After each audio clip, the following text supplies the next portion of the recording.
16 March সারা Bharat forward block Bangla কমিটির আহ্বানে উত্তরবঙ্গের 7টি সাংগঠনিক জেলা এবং 54 জন সম্পাদক মণ্ডলীর সদস্য এবং রাজ্যের নেতৃত্বের উপস্থিতিতে একটি দীর্ঘ আলোচনা করা হয়।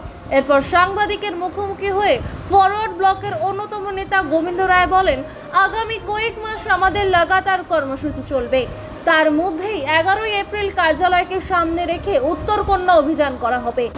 তিনি আরো কি বলছেন শুনে নেব। সারা ভারত ফরওয়ার্ড ব্লক বাংলা কমিটির আহ্বানে উত্তরবঙ্গের 7টি সাংগঠনিক জেলার সমস্ত সম্পাদক মণ্ডলীর সদস্যদের সভা এখানে আহত হয়েছিল।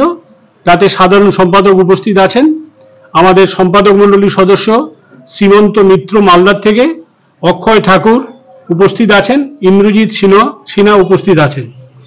এর বাইরে আমাদের 54 জন সম্পাদক মণ্ডলীর নেতৃত্ব তারা আজকে সভায় উপস্থিত ছিলেন।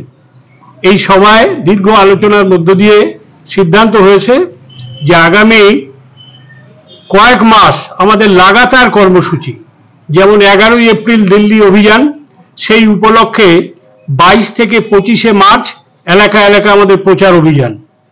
তারপরে আমাদের ঘরে ঘরে নেতাজি, সেই কর্মসূচি নিয়ে বাড়িতে বাড়িতে আমাদের সমস্ত কর্মীরা পৌঁছাবে। এটা চলতে থাকবে আগামী নভেম্বর মাস পর্যন্ত।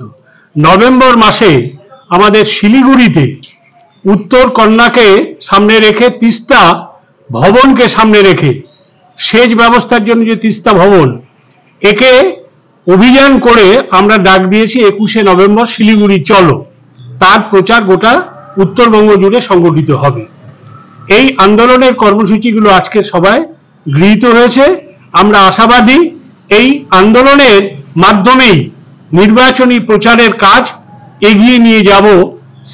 এই তৃণমূল এবং বিজেপি খালি হিন্দু আর মুসলমান করে মানুষের স্বার্থকেই অবজ্ঞা করে চলেছে। এখানে বেকারদের কাজ নেই, এখানে কৃষকের ফসলের দাম নেই, আলু চাষিদের হাহাকার, সীমান্তের নাগরিকদের হাহাকার, কোনো দিকে তাদের নজর নেই। আমরা ফরওয়ার্ড ব্লক মানুষের এই আন্দোলনগুলোকে নিয়ে মাঠে ময়দানে নামছি। বিভিন্ন জায়গায় জেলায় জেলায় আমাদের মিছিল হবে। শিলিগুড়িতে 21 নভেম্বর আমাদের মহা মিছিল সংগঠিত হবে।